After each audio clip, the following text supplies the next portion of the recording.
rolling action.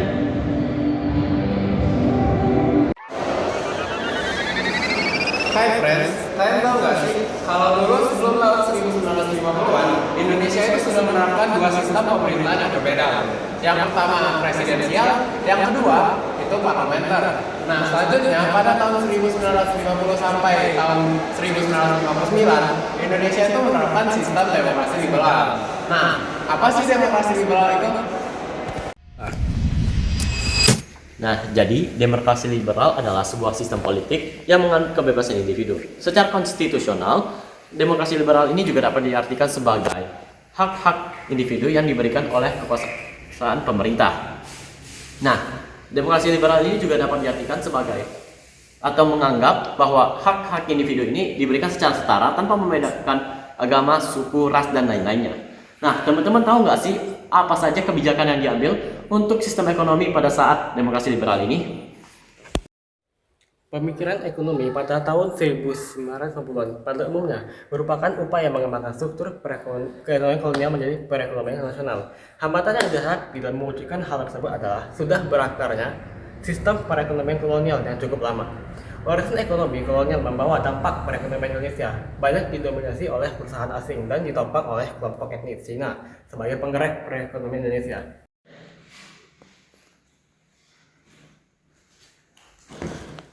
Nah, jadi program Benteng itu apa sih? Program Benteng adalah sebuah program yang diluncurkan oleh sebuah kabinet, yaitu Kabinet Kerja. Nah, program Benteng ini apa? Program Benteng ini adalah sebuah program yang membagikan lisensi impor dan kredit untuk para pengusaha pribumi. Tujuannya adalah untuk membuat para pribumi ini bisa menyaingi perusahaan-perusahaan yang dimiliki oleh keturunan Cina. Nah, sayangnya pada masa penjalanannya atau masa pelaksanaannya, program Benteng ini memiliki beberapa masalah. Salah satunya adalah penyalahgunaan lisensi tersebut. Banyak pribumi yang menjual lisensi tersebut langsung kepada perusahaan impor yang rata-rata itu dimiliki oleh keturunan Cina sendiri.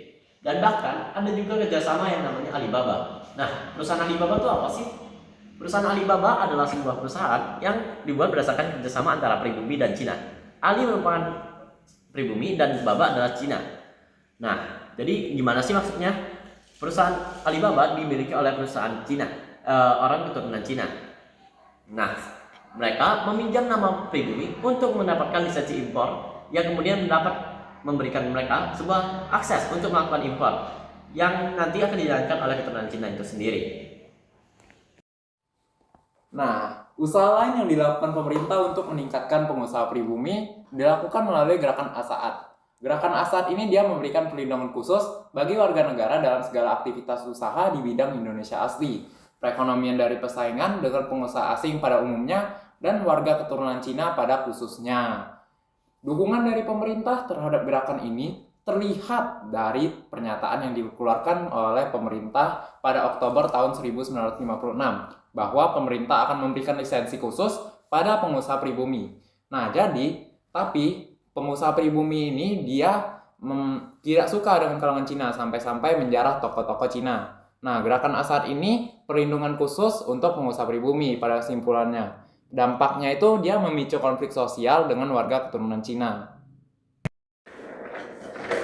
Pemerintah selain melakukan upaya perbaikan jangka panjang, juga melakukan upaya perbaikan jangka pendek untuk menguatkan perekonomian Indonesia.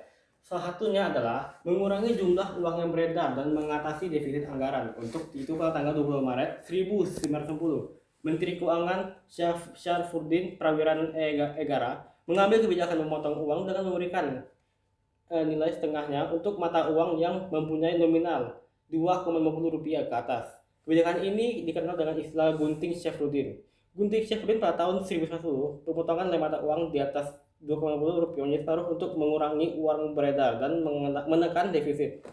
Usaha berikutnya yang dilakukan oleh pemerintah adalah rencana 5 tahun pada tahun 1956 hingga 1960. Upaya pembangunan nasional juga diwujudkan melalui program pembangunan rencana 5 tahun pada tahun 1956 hingga 1960 yang disiapkan oleh Biro Perancang Nasional atau BPN. Program ini pertama kali dijalankan pada masa Kabinet Ali Sastroamidjojo II. Program pembangunan rencana 5 tahun berbeda dengan RUP yang lebih umum sifatnya. Nah, program rencana 5 tahun ini lebih bersifat teknis dan terinci, serta mencakup prioritas-prioritas proyek yang paling rendah. Tujuan dari rencana 5 tahun ini adalah mendorong munculnya industri besar, munculnya perusahaan yang melayani kepentingan umum dan jasa pada sektor publik yang hasilnya diharapkan mampu mendorong penanaman modal dalam sektor swasta. Nah, usaha pengembangan ekonomi nasional lainnya dijalankan dengan kebijakan nasionalisasi perusahaan-perusahaan asing. Nasionalisasi ini berupa tindakan pencabutan hak milik Belanda atau asing yang kemudian diambil alih atau ditetapkan statusnya sebagai milik pemerintahan Republik Indonesia.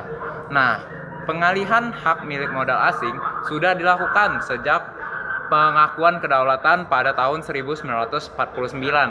Hal ini terkait dengan hasil KMB yang belum terselesaikan, yaitu kasus Irian Barat yang janjinya 1 tahun setelah berakhirnya KMB dibicarakan kembali, namun tidak dilaksanakan, sehingga pemerintah Indonesia pada masa itu mengambil kebijakan untuk melakukan nasionalisasi perusahaan Belanda.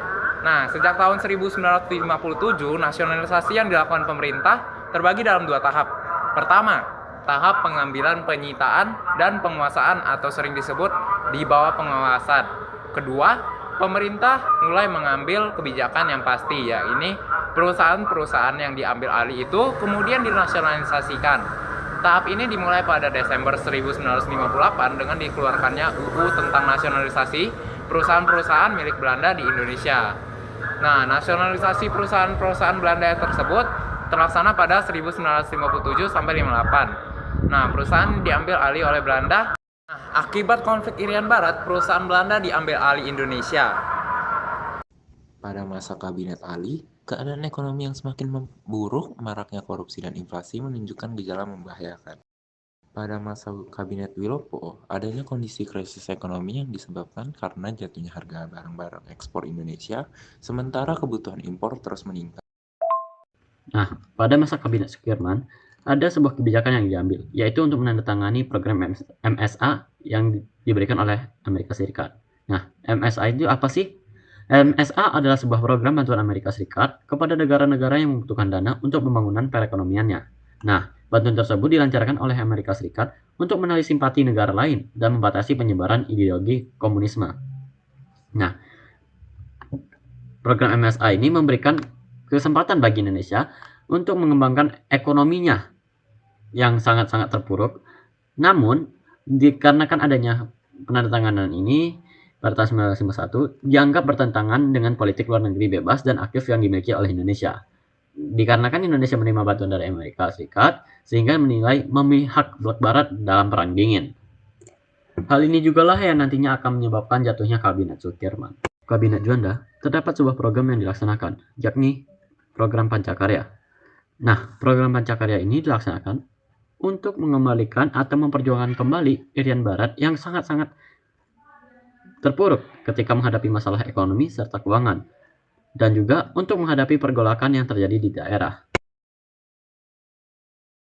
Pada masa pemerintahan Kabinet Burhanuddin Harahap, kebijakan ekonomi utamanya berfokus pada penyelesaian masalah ekonomi melalui persetujuan finansial ekonomi atau fintech dengan Belanda dan upaya menghilangkan faktor-faktor yang menimbulkan inflasi.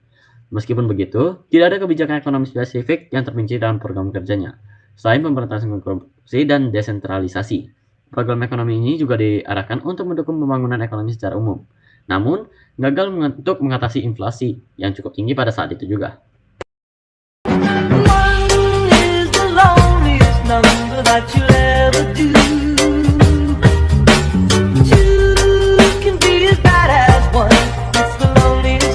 Since the